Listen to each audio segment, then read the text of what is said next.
जय श्री सीताराम। तो आज हम इंटरनेशनल ग्रुपिंग्स पर बात करेंगे। ऐसा कि आप लोगों ने वर्ल्ड मैप देखा तो आपने काफ़ी इम्पोर्टेंट कंट्रीज़ को देखा, इम्पोर्टेंट लोकेशंस को देखा। तो अब अगर इंटरनेशनल ग्रुपिंग्स करते हैं तो आपके लिए आसानी होगी।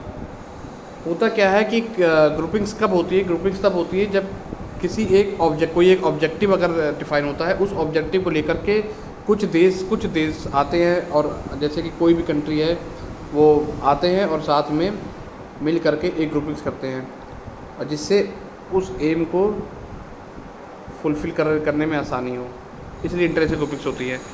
और ये कई वजह से होता है। इकोनॉमिक कोऑपरेशन, आर्थिक सहयोग की वजह से भी होता है, जैसे कि ट्रेड को लेकर के होगा, व्यापार को लेकर के होगा, इन्वेस्टमेंट को लेकर के होगा, और आर्थिक इकोनॉमिक डेवलपमेंट को लेकर के होता है। पॉलिटिकल और डिप्लोमेटिक रिलेशंस हैं, कुछ पॉलिटिकल जो है एम होता है, उस एम को अचीव करने के लिए कुछ देश साथ में आते हैं और आकर के ऐसी ग्रुपिंग्स करते हैं। और जो ग्लोबल लेवल पर भी प्रभाव डालने के लिए ऐसी ग्रुपिंग्स होती है। और साथ साथ सिक्योरिटी और डिफेंस को लेकर के, उस सिक्योरिटी और डिफेंस में हम हमेशा देखते हैं ये एक्सरसाइज मित्र शक्ति, एक्सरसाइज डस्ट लीग और भी इम्पोर्टेंट एक्सरसाइज, तो वो भी जो है उसके लिए भी ग्रुपिंग्स की आवश्यकता होती है। तो वहाँ पे भी सिक्योरिटी और डिफेंस को लेकर के ग्रुपिंग्स होती है। सोशल और कल्चरल टाइज, जैसे कि भाषा के आधार पर, कुछ कल्चर के आधार पर अगर काफ़ी समानताएं देखने को मिलती है तो उसको भी लेकर के जो है ग्रुपिंग्स हो जाती है। फिर इन्वायरमेंट कोऑपरेशन, आज ये नया टर्म हो चुका है इन्वायरमेंट कोऑपरेशन। आर्थिक पर्यावरणीय सहयोग को लेकर के भी होता है। मान लीजिए नेट जीरो एमिशन करना है तो दो देश मिल करके, या और भी चीज़ें जो करनी है तो मिल करके ऐसे कुछ चीज़ें बनाएंगे जिससे जो है इन्वायरमेंट भी पॉल्यूशन कम हो। तो ये भी इन्वायरमेंट कोऑपरेशन हो गया। एक होता है रीजनल स्टेबिलिटी को लेकर के होता है। रीजनल स्टेबिलिटी को लेकर के कि स्थिरता बनी रहे, एक किसी भी क्षेत्र में एक स्थिरता बनी रहे, उसको लेकर भी दो कंट्रीज़ या और भी कंट्रीज आती हैं और आकर के ग्रुपिंग्स करते हैं।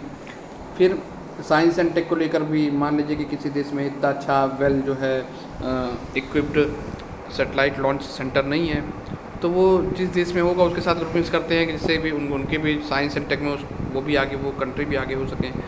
और एक बात यहाँ समझनी, जो इंटरनेशनल ग्रुपिंग्स होती है डायनेमिक्स होती है, ये समय के साथ घटती बढ़ती रहती है, क्योंकि ये इनका जो रहता है मेन मोटो रहता है अपने अपने चीज़ों को, अपने अपने जो स्वार्थ को इन ग्रुपिंग्स के माध्यम से फुलफिल करना हो। जब हो जाता है तो वो चीज़ें बंद भी हो जाती हैं, और जब वो चीज़ें नहीं हो पाता है तो भी उसका रेलेवेंस कम हो जाता है।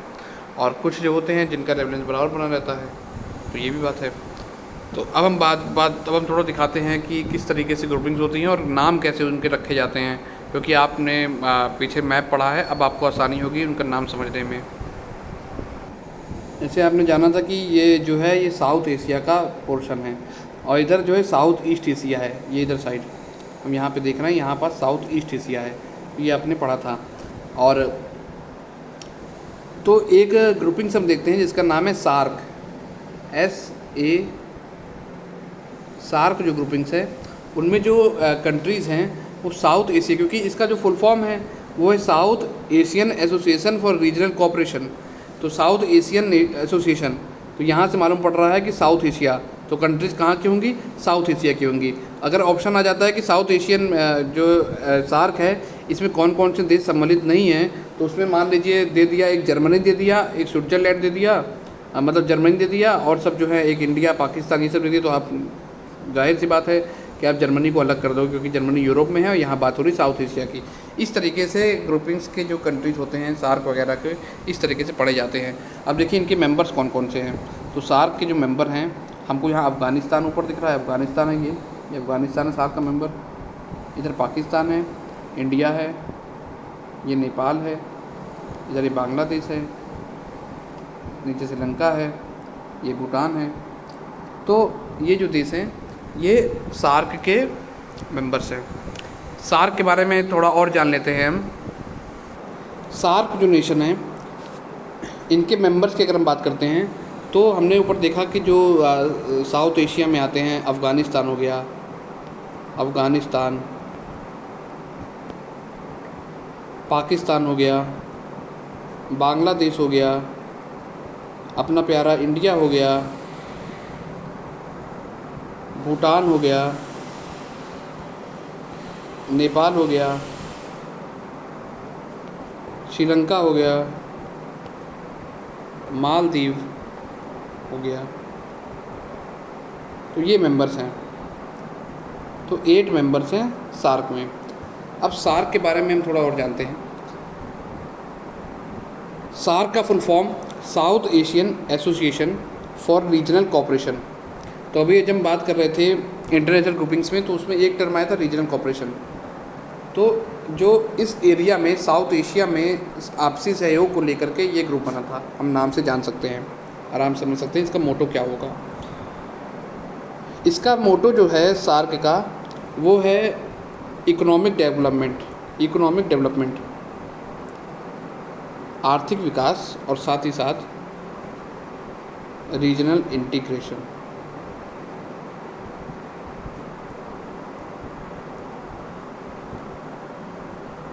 तो अखंडता बनी रहे, क्षेत्रों की अखंडता बनी रहे, वो खंडित ना हो, इसलिए रीजनल इंटीग्रेशन और इकोनॉमिक डेवलपमेंट को लेकर के सार्क की स्थापना होती है। अब सार्क की जो इस्टेब्लिशमेंट हुई थी, तो इस्टेब्लिशमेंट इसकी 8 दिसंबर 1985 को इसकी इस्टेब्लिशमेंट होती है।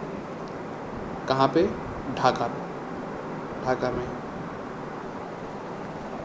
हम ये देख रहे हैं जब ये कोल्ड वॉर का एरा है, अब कोल्ड वॉर लगभग ख़त्म होने वाला है, तो देख रहे हैं कि काफ़ी ग्रुपिंग्स होने लगी, क्योंकि कोल्ड वॉर में जिसमें जैसे यूएसएसआर और यूएस 2 गुट बट गए थे, तो उसको देखते देखते कि और भी जैसे नैम का वहाँ पे आया कॉन्सेप्ट, नॉन अलाइन मूवमेंट चला, जो एक अलग ग्रुपिंग्स हुई। उसके बाद देखेंगे सब अपना अपना ग्रुप लेकर के अलग अलग हो गए। तो एक तरीके से अपने अपने एरिया के कुछ लोग को लिया साथ, और साथ में एक ग्रुपिंग्स कर दी। तो ऐसे ही सार्क का भी हुआ था, 8 दिसंबर 1985 ढाका में हुआ सार्क का। तो एक तरीके से जो ये कोल्ड वॉर हुआ था, इसमें जो ग्रुपिंग्स हुई थी, इसने एक तरीके रास्ता दे दिया कि आप इस तरह से भी ग्रुपिंग का फॉर्मेशन कर सकते हैं। तो वहाँ से भी ग्रुप का फॉर्मेशन होता है। इसके बाद इसका अगर हेडक्वार्टर देखा जाए, तो इसका हेडक्वार्टर कहाँ है? नेपाल के काठमांडू में है। नेपाल काठमांडू में सार्क का हेडक्वार्टर। तो सार्क के लिए इतनी बातें जानना बेहद ज़रूरी है, और इसका इम्पोर्टेंस अब कम हो चुका है, क्योंकि अभी पिछली बार जो हुआ था पाकिस्तान में होना था, इससे पहले मीटिंग समिट जो होना था वो नहीं हो पाया, और इसके बाद 2023-24 का भी था, वो भी नहीं हो पा रहा है, वो भी इस्लामाबाद में है, और वो भी अभी तक तो नहीं हो पाया 23-24 में। तो सार्क का इम्पोर्टेंस कम हो गया, क्योंकि जैसे कि पाकिस्तान और इंडिया कॉन्फ्लिक्ट आया सामने, जिस वजह से सार्क की इम्पोर्टेंस कम हो गई, और ये सार्क से इन लोग मूव कर गए किस पे? बिम्स्टेक पे मूव कर गए, बिम्स्टेक पर मूव कर गए। अब हम बिम्स्टेक की बात करते हैं। बिम्स्टेक क्या है? तो बिम्स्टेक की अगर हम बात करें, तो बिम्स्टेक क्या है? Bay of Bengal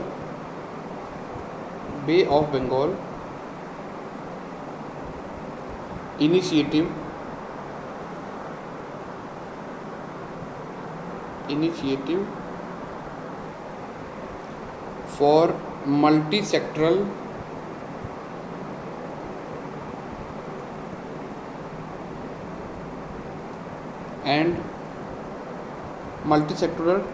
technical and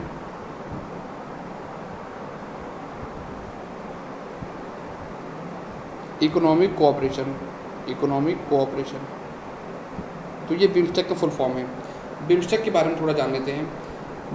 BIMSTEC जो है, ये भी एक तरीके से इनके जो भी कंट्रीज़ हैं वो इंडिया, मतलब एशिया के, साउथ एशिया की तरफ के, साउथ एशिया और साउथ ईस्ट एशिया के कुछ कंट्रीज मिल करके बिम्स्टेक का निर्माण करते हैं। इसमें बिम्स्टेक की बात करा जाए, तो इसकी जो स्थापना हुई थी, 6 जून 1997 में बिम्स्टेक की इस्टेब्लिशमेंट होती है। कहाँ पर? बैंकॉक में। जो शुरुआत में इसका नाम था बिस्टेक, बिस्ट और इसी बिस्ट में अगर देखा जाए तो बी फॉर था उस टाइम पे भूटान, और भूटान नहीं था, भूटान बाद में 2004 के आसपास भूटान जुड़ा है। शुरुआत में ये था, यहाँ पे बांग्लादेश था, इंडिया था, श्रीलंका था, थाईलैंड था, और इकोनॉमिक कोऑपरेशन ये था। इसके बाद जो है 1997 में इसकी स्थापना हुई थी 6 जून में को, और 22 दिसंबर 1997 में, फिर 1997 में जो है 22 दिसंबर को म्यांमार भी इसमें जुड़ गया, तो इसका नाम पड़ गया ST फिर EC, ये नाम पड़ा। फिर क्या होता है कि 2004 के आसपास 2004 के आसपास नेपाल और भूटान भी इसमें जुड़ जाते हैं, नेपाल प्लस भूटान इसमें जुड़ गए, और वहाँ पे इसका नाम रखा गया बिम्स्टेक, जो ये नाम आप दिख रहे हैं, बिम्स्टेक नाम रखा गया। और फिर इसका नाम दिया गया Bay of Bengal initiative for multi sectoral technical and economic cooperation. अब इसमें जो जैसे कि हम देख पा रहे हैं कि टेक्निकल और इकोनॉमिक कोऑपरेशन, हम जब इंटरनेशनल ग्रुपिंग सभी देख रहे थे कुछ देर पहले, तो हमने देखा था इकोनॉमिक कोऑपरेशन और technical and science and technical cooperation को लेकर के हमने बात करी थी कि ग्रुपिंग को लेकर के होती है। तो बेसिकली इसका जो उद्देश्य है वो आर्थिक जो है सहयोग और साथ ही साथ टेक्निकल एडवांसमेंट की भी बात करता है। मल्टी सेक्टरल अप्रोच है एक तरीके से। इनके जो मेंबर कंट्रीज हैं उनके बारे में जानते हैं।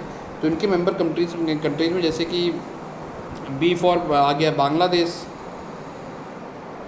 बांग्लादेश, उसके बाद भूटान आ गया, फिर इंडिया, म्यांमार, थाईलैंड, नेपाल और श्रीलंका। आपको इन सब की लोकेशन अब पता होगी। अब आप देखेंगे तो इसकी लोकेशन, इन सब की लोकेशन आपको पता होगी, आपके दिमाग में मैप चल रहा होगा। इस टाइम पे हम बता रहे हैं। इस टाइम पे जो इनके एम्बेसडर हैं, इसके जो एम्बेसडर है वो इंडिया के मतलब इसके जो वो हैं सेक्रेटरी जनरल, बिम्स्टेक के जो सेक्रेटरी जनरल वो एम्बेसडर हैं। उनका नाम है इंद्रमणि पांडे। तो ये बिम्स्टेक की बात हुई यहाँ पे। इसकी जो इससे अभी जो समिट इसकी हुई थी बिम्स्टेक की 2022 में हुई थी, और जो कि 5वीं समिट थी। कहाँ पे? श्रीलंका के कोलंबो में। ये इससे पहले जो अभी जो समिट हुई थी वो वर्चुअल समिट हुई थी। वर्चुअल समिट कब? 2022 में। ठीक है। तो बिम्स्टेक की जो बात रही वो ये, और जो ये क्या है कि 14 सेक्टर में इकोनॉमिक जो कॉपरेशन होगा वो 14 सेक्टर में होगा। उसके बारे में भी यहाँ पे लिखा है। 2 मिनट लेंगे। ये ट्रेड एंड इन्वेस्टमेंट, ये दिख रहा होगा। Trade and investment, transport communication, energy के फील्ड में, टूरिज्म में, टेक्नोलॉजी में, फिशरीज़ में, एग्रीकल्चर में, पब्लिक हेल्थ में, और पॉवर्टी एलिवेशन में, काउंटर टेररिज्म और ट्रांसनेशनल क्राइम में, इन्वायरमेंटल और डिजास्टर मैनेजमेंट में, people to people contact, cultural cooperation और क्लाइमेट चेंज। ये 14 सेक्टर हैं जिस पर इकोनॉमिक कोऑपरेशन होगा। ये इसके बाद हम बात करते हैं MGC की। MGC भी एक इम्पॉर्टेंट है, मेकोंग गंगा कोऑपरेशन। तो इसकी जो इस्टेब्लिशमेंट होती है वो 10 नवंबर 2000 में इसकी हुई। कहाँ पे? लाओस के वियंटाइन में इसकी इस्टेब्लिशमेंट होती है MGC की। MGC के अगर मेंबर नेशन याद करना है तो एक ट्रिक है, उस ट्रिक से हम याद कर सकते हैं बहुत आसानी से। वो ट्रिक है Limca TV. Limca L for Laos हो जाएगा, I फॉर इंडिया हो जाएगा, M फॉर म्यांमार,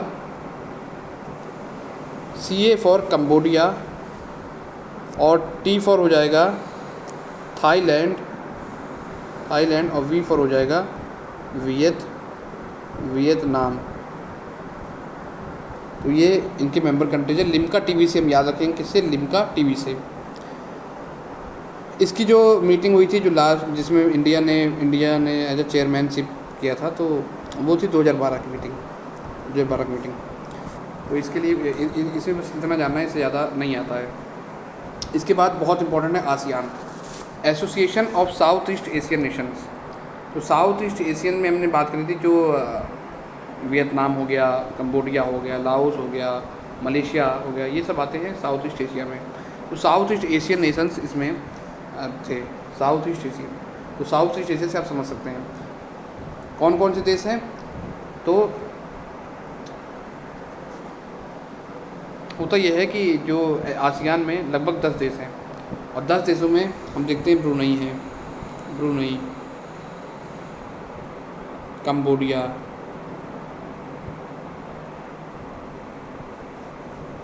ब्रुनई जो था 1984 में आसियान से जुड़ा था, और कंबोडिया जो था 1999 में कंबोडिया जुड़ा था।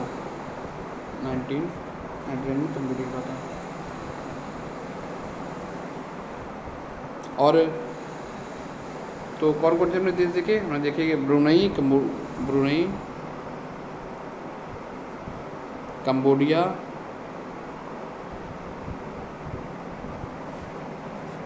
इंडोनेशिया, शॉर्ट में लिख रहे हैं, लाओस,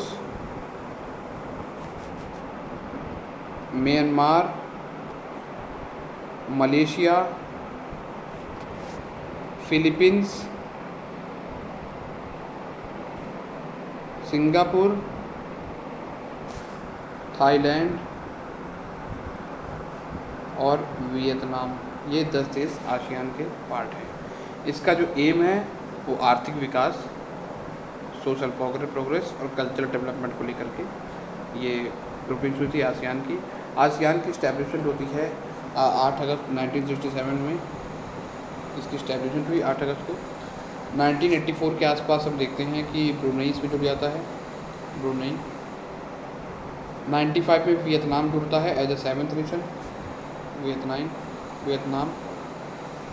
उसके बाद हम देखते हैं 1997 में 2 देश जुड़ जाते हैं। 1997 में ही 2 देश जुड़ जाते हैं। कौन से? लाओस और म्यांमार 8वां और 9वां देश।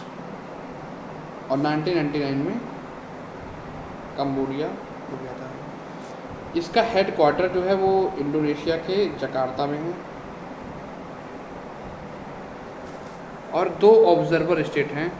ऑब्जर्वर स्टेट जिन्हें पर्यवेक्षक राज्य का दर्जा होता है, ये होते हैं एक तरीके से ऑब्जर्व करने के लिए आते हैं और आने वाले समय में ये भी जो है इसके हिस्सा बन सकते हैं, इसलिए इनको ऑब्जर्वर स्टेट का दर्जा देते हैं।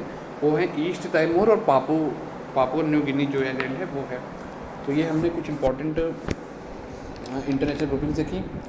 इसके बाद हम और भी कुछ इम्पोर्टेंट देखेंगे जो रह गया है। SCO रह गया है और भी कई रह गए हैं, उसको भी देखेंगे। G20 देखेंगे। तो बड़ा इंटरेस्टिंग होने वाला है। आप लोग उसमें जुड़े रहिए और सबकी इम्पोर्टेंस अब समझ में आएगी कि इन देशों की इम्पोर्टेंस क्या है। तो मिलते हैं फिर से, तब तक के लिए जय श्री राम, हरे कृष्ण हरे राम।